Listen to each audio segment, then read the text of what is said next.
Welcome to another edition of All Octaves with me, Val Kleinhans, where we talk with music fans and the musicians who make the music we love. Today, we've got some musicians in the building. Izzy and Kia from Conquer Divide are here.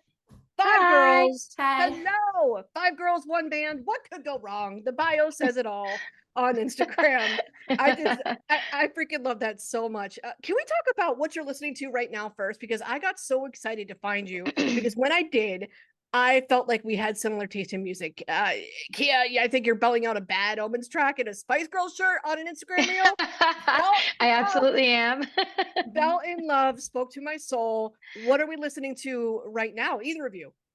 Right now, I literally have not stopped listening to the new Melanie Martinez album. Ooh, yes. I literally have not listened to anything else. The only thing I took a break to listen to was new Heart Attack Man music. So right now, that's literally all I'm listening to: Melanie Martinez and Heart Attack Man. And I have blinders on. I'm not listening to anything else right now. I can't help myself. It's true. We were just together and all of Kia's requests, because I bought my little portable speaker when we were all together, and that was all of Kia's requests was Melanie Martinez. And of course, I always have room for Cardi B too. Oh yeah, definitely. Listen, we're making our money. We're not worried about nothing else, obviously. Nope. And then I've been listening to the new SZA album, and then I've also been listening to the newest Dayseeker album, and then also just old school Knox Lewis, I guess.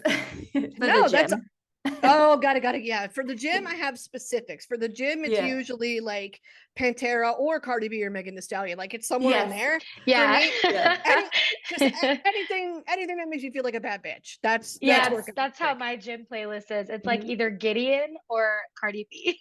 There's no in between. Right. And then lately, it's just been the new Paramore album, purely for the lyrics, and Haley, duh, but like purely for the lyrics. Like, yeah. I think right even before this, before we started this, we were talking about how I was running late. Like I'm always running late, and I was running late for work the other day, and I was listening to God, what is it called? Yeah. I'm always running out of time. Yeah, and I was like driving to work, like I'm always running out of time. I was like, yeah, it's me. On brand. very on brand. So Izzy, you kind of gave us a little clue with SZA, but I'm curious, either of you, what has been your favorite release in music, any genre, this year so far? Oh, I like the new SZA album. Yeah. I feel like my answer is the same. I think the Portals album, Melanie Martinez, is has no skips on it, but also I really like the new Heart Attack Man because it sounds like so different from what they normally do. I just sent the music video in our band group chat because I was like, we could totally do a video like this. It looks so cool. I love it. I love that there's a band group chat too. So band group chat is it strictly business, or is it just BSing, sharing memes with each other too? It's funny because it's mostly bullshit. So yeah, but then there's business sprinkled in. So then we end up creating 4 different chats where it's this chat is specifically to talk about merch ideas. This chat is specifically to talk about the music video ideas. And if you want to share memes, do it here. And then they all kind of because everything gets lost. Yeah, everything gets super lost, especially if someone's doing voice memos instead of texting, and then we're wait, I can't find when we talked about that. Yeah. I don't know how. There must be some sort of setting I got to figure out where the voice notes just disappear after 2 minutes. I think it is, and that's so annoying. What if I can't listen to it instantly? I don't know. I gotta toy with my phone. Yeah, it does that in iPhone messages or something. Yeah, it's really weird. You I don't have an iPhone, so I can't relate. It's stress. Listen, you are living with less stress in your life, is what I just heard. So it's all good. I agree. I don't like Apple, as I'm using my Mac to record this. That's true. Oh, so funny. So the bio says it all, but I am curious, how do you feel about the girl band label? Thoughts?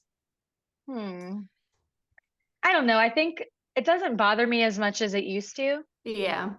I think before I would just kind of be like, we're just a band, you know, but now I'm like, yeah, whatever. I don't care. Like, yeah, we are. Yeah. The all girl thing, definitely, it wasn't a mistake. Like the whole idea of Conquer Divide was to create like an all female metal band. Yeah. And I guess, but it did, I guess in the past, it did kind of get us put into this like pigeonhole a little bit. And that's what used to annoy us. And we would like go out of our way early on when we formed the band to look, I guess, like casual and look normal and not like overly sexualized. Like if you look at our past band photos, we're like wearing t-shirts and jeans and stuff. But I feel like as we've gotten older, we've all kind of embraced like, yeah, we can still be serious and look a little bit sexy too. Well, yeah, you're humans. They're more multifaceted beings. Like it's kind of ridiculous to put yourself into one stupid little box, but I understand the world does that, particularly capitalism does that because that's how they want to market it.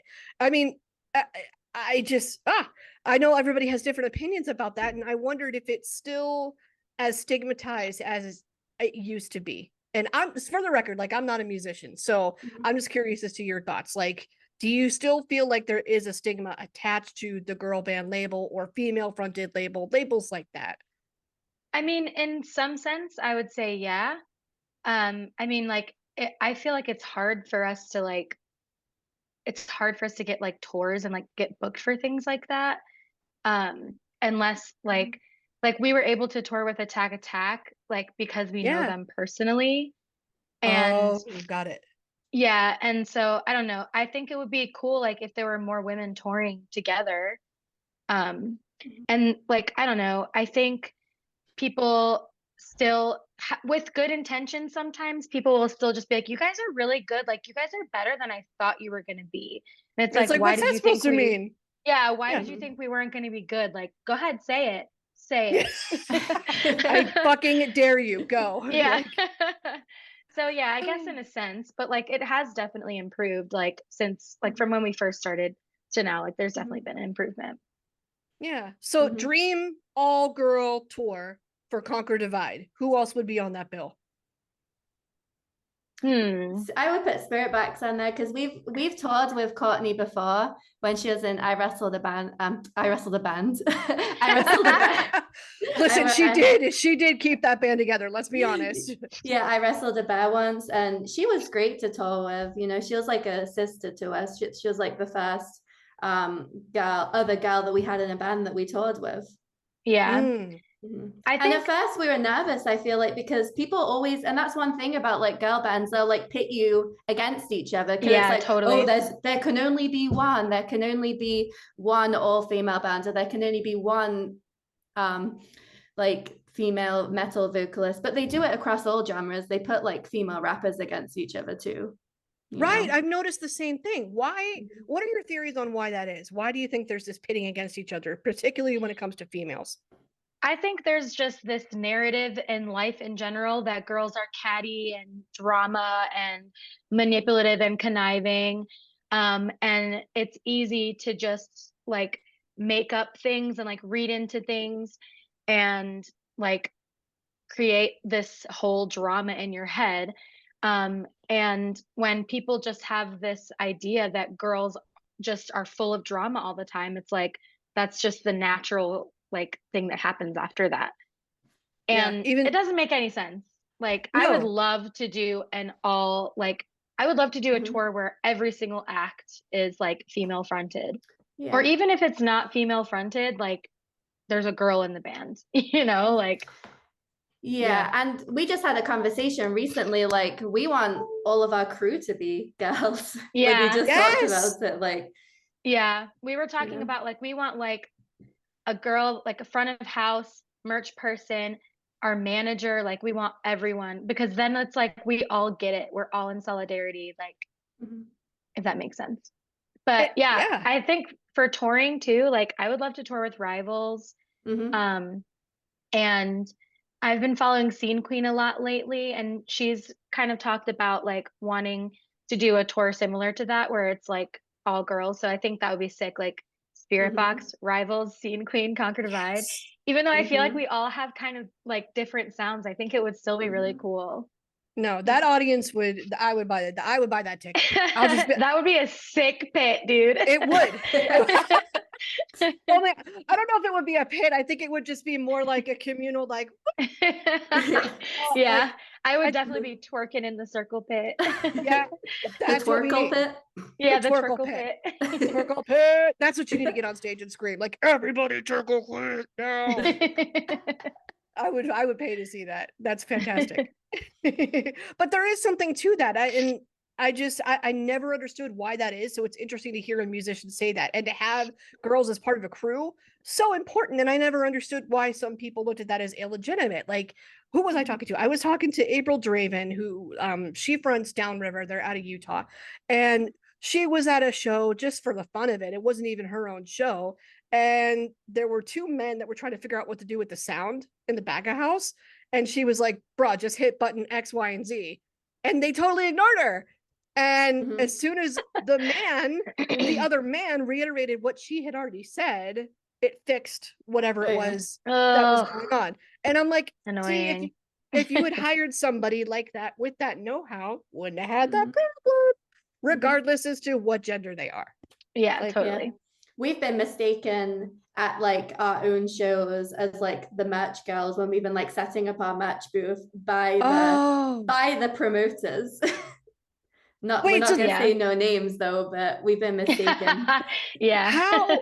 How do they not even know? Like, they're your own promoter and they don't even know? Yeah. What? Who fucking knows? Who fucking knows? We don't know either. And I have been like at the merch table and someone has come over, like a fan, and been like, oh my God, I love them. And I'm like, me too. Me too. I really do. I can't wait to see them. what they do. And it's like, there's literally a picture of me for sale on the table. Did you look at it? That's me. I mean, in their defense though, like my hair is always different. Like I always look different. So it's like, I'll excuse it a little bit. Yeah. And particularly if it's a guy that's approaching you in that scenario, they don't know hair dye and like it totally throws them off. They have no idea. Like, anyway. I'm pretty sure she has blue hair. Wait, what is this sorcery? Now it's purple. But, well, so how do you deal with the haters or any backlash that you do get, if you get any? I mean, do you? I mean, I feel like the most common thing I've seen like on music videos, like hating comments are like, we're fat. Yeah, pretty much. And I'm like, okay, you think we're fat, and what's wrong with being fat? Like, if I am, who cares? That's probably like the biggest thing, and it'll always be in like Russian or something.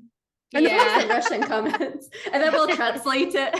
We'll hit I'm like $5. I'm gonna hit translate, and it's gonna say we're fat. And it's gonna be in Russian. And it's so stupid because like I don't understand how in 2023 people still think like being fat is an insult. Well, grow up. Not just that. Try something new. Like, call me untalented. Yeah, ooh, I don't know. I mean, that might hurt. That might hurt the soul a little bit if I heard like untalented. It wouldn't hurt me because I know that's not true. Okay, there we go. That's the Cardi B and Megan Thee Stallion on your playlist right there. Yes, it's backing you up. Yeah. No, but I never understood. Like, it's like, okay, so you're giving me this random comment about how you think I'm fat. What am I even supposed to do with that information? It's like, all right, thanks. Like, it's just it's a statement. What am I supposed to even do with this? Why is this even coming out of your mouth? What do you want me to do about it? Like, you could have just looked at the video, hit the thumbs down, and moved on. Yeah. Right. Like, honestly, having the dislikes hurts my feelings more than you calling me fat. Oh, well, yeah, because I guess it's a little bit more mysterious. Like, what is it that you don't like? Yeah, why don't you like me? That's my two personalities. I'm like, I don't fucking care, and please like me. Correct me if I'm wrong, but all the members of Conquer Divide, you're from somewhere else, like kind of all over the world. And so how did you all end up meeting? Online. Beautiful thing. Okay. Yeah, I mean, I think back in the day before there was like so much social media and stuff, like we wouldn't have been able to meet each other, but we're lucky to live in a world where we could. Yeah. And has the way that you consumed music as individuals changed? I mean, we were talking about our playlists, and you guys seem to be pretty close in age to me. Where like I grew up a little bit with CDs, and then I watched the digital change come into play. I saw streaming come into play. So does it matter to you how you get your music? How do you get your music? I'm Spotify. Yeah. I guess I'm not a really good musician like that. I just listen to Spotify, and then if I like a band enough, I'll go to shows and then buy t-shirts and then maybe like a physical from a show. I don't tend to buy the physical CDs anymore. Personally. Where do you even get them anymore? Like I have trouble almost finding physical copies anymore. Yeah, I think most physical copies are vinyl, and I actually just got I bought my husband a record player for Christmas, and then I was like, I kind of want to listen to some records. So I ended up buying some records for myself, but I didn't buy anything new, you know, like I bought 3 like old vinyls. Yeah, ones you know you like. Yeah, I think I got the Lord album Melodrama. Yes. Yeah. I got Dr. Dre The Chronic 2001. Facts. And I got Childish Gambino because the internet. because the internet. And so then other than that, I'm also Spotify. I love and it. YouTube. I love watching music videos. Me too. That's honestly how I kind of found Falling in Reverse, really, because I was watching like Ronnie's reactions to people reacting to his videos. And then I was like, this Double is reaction. hysterical. Yeah, reactions on like reactions. Inception. And I'm like, yes. It's like, I'm like, I love this. I mean, I love seeing an artist interact with their fans that way to begin with, but to like watch the artist react to their own videos after they've done it and then respond to the comments that they're getting from their fans is just really cool. So yeah, YouTube is the way I found that. And YouTube is a great source as well, particularly on Spotify. I mean, you have seen some growth this past year, whether it's with playlists or your own, you know, numbers. What do you attribute that to? Honestly, I think a lot of the growth on Spotify came from our collab we did with Electric Callboy. Fun. I think the Fuckboy release like really helped boost our numbers for sure. But also like I think the release of like some new singles helped too. And you know, we try to do like a music video with every release, and I think that helps drive people to Spotify too. Yeah, it seems like you're putting singles out pretty consistently too, whether you've got a full blown album ready or not. How do you feel about the single versus album conversation? Do they serve different purposes? Do you like one more than the other? I really like all of our music, and like I'm not really just saying that, but like I really do like all the music that we're sitting on right now that's ready to release. I feel like every single one could be a single, you know, and every single one deserves its push. But albums are nice as well because then it gives a lot for the fans to listen to at once. Whereas, you know, we released our debut back in 2015. And then we've been releasing singles since 2020. Is that when Chemicals came out, Kid? Yeah, I think so. And we've been sprinkling that out since. So like our fans are definitely hungry for a full length, I think. Yeah. I mean, I like putting out singles, especially if that means that like with every single excuse me, with every single we have a music video. But also like I really want our album to just be out. Which it will be soon. September 8th is when it's coming out. So I mean I really like the single, but I just want it to be out already. Yeah. We've been sitting on a lot of these songs for a while, you know, for years. A while. Like some of them were recorded 3 years ago. Yeah. Yeah. And then by the time this is out, we will have released our music video for Welcome to Paradise and another single, The Invisible. Cool. So that will be That'll be cool. Yeah. So there's definitely more to come without question. Like if you're listening now, follow the socials, because I know you guys are going to put that everywhere, and we're going to get the updates as we go forward. What is that like? You mentioned something pretty cool, and I've heard other bands do this too. They've recorded something like 3 or 4 or 5 years ago, and then it doesn't come out until 3 or 4 or 5 years later. So is there any challenge to creating something that long ago and then revisiting it later or playing it later? Yeah, so when we finally gave in our album, I guess, to our label, it's like, all right, take it and we'll plan a release. Some of the songs had been written for a few years, so we did have to revisit them and maybe rewrite some of the instrumentals or scrap some of the songs, just because we felt they were no longer fitting with what was on the rest of the album. So that was one thing. They kind of aged a little bit. Yeah, I think one of our songs, Afterthought, we revisited that one like 3 times. Like vocals and instruments. Yeah, so that one we wrote, and then the lyrics and the vocals got done, and then we completely rehashed the guitar and the drums completely, which we haven't really ever done that before, where we've kind of literally got rid of all of it. Yeah, because the vocals were written to the old guitar and bass tracks, I guess. And then we got rid of the original guitar and bass tracks and then put something completely new underneath it, which is kind of wild to do. That would create a whole new song, a whole new vibe. That makes sense. And then I think we have talked before about maybe releasing the original Afterthought just as like a bonus somewhere, because it's there. That'd be cool. Like a completely different remix. I love it. Yeah, totally different. It's a pre-mix. Totally yeah, the pre-mix. The pre-mix. The innovators, the pre-mix. I love it. One thing that does impress me about, all of you really, is your ability to use digital media to get the word out about the band. I mean, you're getting on Spotify playlists, which I'm just now learning after talking to other musicians is not easy to do. Like you're submitting and then you're like praying to the gods that it gets like included. Like, and it sometimes does and sometimes doesn't. And, you're part of polls with Metal Hammer too. Do you have a promotional plan or process for any of this, or is this just persistence? Sorry, we just both thought the other one was gonna answer, I think. So actually, like Kristen, this is totally a Kristen question. Kristen is like the mastermind behind our marketing.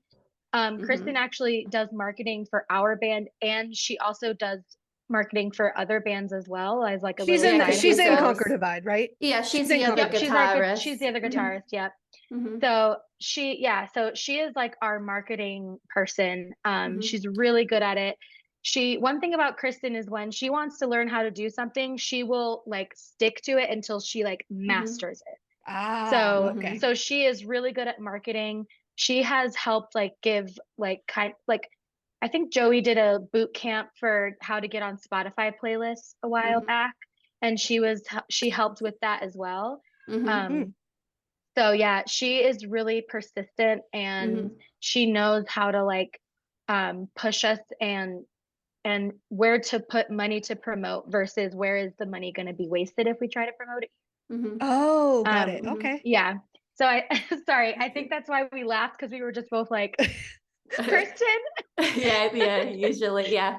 Kristen handles that side. She's like our default momager as well. Yeah, we call her our momager.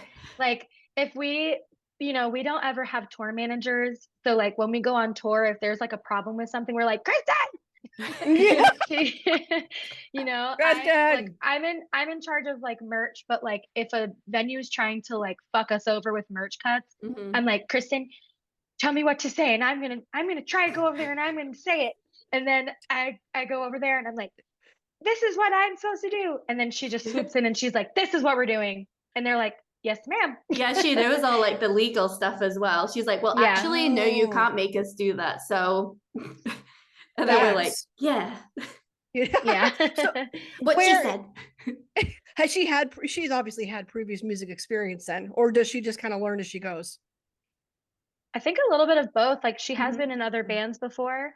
But I think a lot of it comes down to, we want to be successful, and we know that we work really hard for our money. And Yeah. so if if a venue comes in and is taking like this huge merch cut, like we're basically playing the show for free. Like we had to pay to drive here, like gas is expensive. We had to buy all of this merch. We're selling the merch. Like we don't want to sell it for too much because we don't want to screw over our fans. So then it's like, Okay. if you guys are screwing us over, she's very much like, let's figure out legally what you are allowed to do and what we are allowed to do. So like, for example, we had a venue on our last tour that wanted to take 20% of our merch sales for that night, which is crazy because we don't get a cut of bar sales. So why are they getting a cut of our merch, right? Like I didn't even know that. No, yeah, we get a flat fee for whatever for what we play, what we sign in the contract for the show. And then in the contract, it will also say if they're taking a merch cut. So they came over to take 20%, and that's a lot. That's a lot of money. Like it sounds especially high. because we had to pay for that merch. So then we end up like keeping like maybe 50% or less of the sales that we made. So Kristen ended up was like, okay, before we gave you the merch cut, I'm just going to look over the contract one more time. And in the contract, it didn't say like 20% of all of the sales. It just said like of merch, like it said sales, but not gross, if that makes sense. Okay. Hi. Sorry, my husband just come. Heck no. So we ended up being able to only do 20% of what we netted. So like if we sold a shirt for 30, but the shirt cost us 15 to buy, then instead of giving them 20% of 30, we only gave them 20% of the 15. Okay. And that was a total like momager moment for her, like figuring that out for us. And it it honestly like saved us because like we would have made no money otherwise. Yeah. So most bands just sit there and take it. They don't know any better. I mean, and as fans, I don't think we know how that breakdown. I don't think a lot of us know. Well, that's what sucks is that sorry. Is that a ghost? Yeah. That's what sucks though, is that like we feel bad, like, you know, fans go to shows and they're like, I don't want to pay $50 for a hoodie or $60 for a hoodie. But it's like we kind of have to like charge more because like we end up getting screwed otherwise. Yeah. And you know, I think one thing all bands need to start doing is like giving W-9s to the venues that they play at, because if the venue is taking money from us, that needs to be documented on like a tax level. Like we need to say that you guys took this money from us because we didn't make $500 or whatever. We actually only made $200 because you took $300 back from us. Yeah, you shouldn't be taxed on 500 or whatever it is if that's us. Yeah. And sometimes you'll give a venue like a W-9 and then they'll be like, oh wait, forget it then, we don't want your cut. Yeah, they just won't take the merch cut. Yeah. It's like it's so fucked up. Like honestly, it is so fucked up. Like they just try to take advantage of bands. And we have played venues before where the promoters are like so understanding and they're like, no, we're not taking a merch cut. Absolutely not. You know, it's not like every venue and every promoter is horrible, you know? Oh yeah. And a lot of the time the people who are like the people that are coming to collect the money aren't even the people that are enforcing it. They're just kind of doing their job. That's their job, yeah. Yeah. So that's like this weird thing where we're like, we're not trying to be mean to you because we know it's not your fault, but yeah. Like you're just the messenger and we get that. Yeah. Yeah. Oh my gosh. I didn't understand the breakdown. I didn't understand like just how easy it is to lose money on some of those deals. Like there are probably moments where it's been more expensive to put on the show than it has definitely you know, than whatever it is that you end up walking away with at the end of that night. Definitely. So, and I think a lot of bands are starting to be more outspoken about it now too, which is really nice. I mean, if you think about like how much bands are getting paid versus like if these like ticket sale operators are like jacking up the prices of tickets and then the bands aren't even seeing any of that money and then the fans end up paying all this money to like support their bands, and it's actually supporting this like invisible person who's like taking all of the money. Oh, it's like Ticketmaster reverse almost, Yeah. in a weird little way. It's like, okay, you guys aren't getting what you know should, because you're getting scammed, and then the fans get scammed because the prices are jacked up on Ticketmaster because of the scammers that take it, that way. Oh, it's just, we need to pull out the Uno reverse and be like, no. Yeah. It's crazy. So, what would your advice be to up and coming bands that maybe haven't had to deal with that yet, or are just learning that, or maybe they've been bit by that once and they don't want to go through it again, the merch cut type thing, or things like that? What would your advice be? Read the contract and keep a copy? Yeah, I mean, I think definitely know what you're agreeing to before you agree to it, and know what you're allowed to do, and stand your ground. Like, don't let people push you around on it. And especially if it's like, if you're a woman, or if you like a feminine presenting person, like definitely like make sure you learn how to stand up for yourself and stand your ground, and don't let people push you around at all on it, and know what you're allowed to do. Yeah, and that kind of ties in a little bit to what we were talking about before, because I feel like for the longest time as well, we felt like, oh, we can't push against the green because we don't want to be seen as bitches. Like we don't want to be seen as like difficult or whatever. Because you want to be invited back to play, and you want to work with these people again, and you don't want that label. I understand completely. It's a very like fine line that you have to like cross, and like you have to be assertive, but you also just need to be a little bit careful as well, because, and that's one of the things as well that's unfortunate about being a girl in the industry, is people will assume you're being a bitch when you're being a boss. Facts. Always. Facts. So we talked a little bit about the new music coming and the new album coming. What is next for you? What else can we look forward to? What are we excited about right now? All those things. Yeah. So by the time this comes out, we would have just released Welcome to Paradise. We shot the music video for this in Los Angeles in the desert.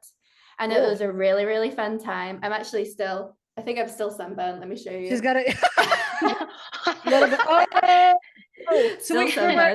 So for people that can't see, she must have had like a halter with the spacing in between. Yeah, she did. Okay. Yeah.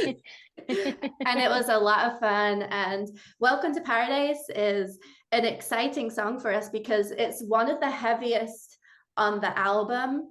On our new album that will be out in September, and we are just so happy and excited that like the first, I can't get my words out. I guess the first wait. Cut. It's okay. No, that's okay. Take your time. Take your time. No, we're just really excited and happy to be able to put out a super heavy one, because when it comes to labels and all this, there's the assumption that it's really the soft songs that are going to get pushed. But we are really pleasantly surprised, because our label is like, no, we want Welcome to Paradise to come out first, and that's like the heaviest one. And we were like, okay, this is great, Yeah. It was a really nice, pleasant surprise for us. And we're stoked about it. Yeah, and then we also will have just released a single, no music video for this one, but it's called The Invisible. And that one's really cool. I feel like for me vocally, I was able to do a lot of different stuff that I'm not used to on this one. It's because it's a different style than the music we normally make. It's kind of a ballad, I guess you could say. Yeah, definitely. So we go from releasing this heavy song to this like ballad type of song where I just get to sing my little heart out. Yeah, and then I believe, and we can check back in with you on this next part I'm about to say. If it's not announced by the time you release this, you'll have to cut it out. But hopefully, but you'll know this, and that's exciting. But we also are about to go on tour with Electric Callboy, a little North American tour. Wow. So okay. So working with exciting. So working with Electric Callboy proved fruitful in this instance. Yeah. Yes. Yeah. And we're going to be playing Blue Ridge, which is really cool too. Yeah. Well, we're excited for it all. Kia, Izzy, thank you so much for sitting with me and giving us all the goods. We're ready. Thank you so much. Thank you so much for having us.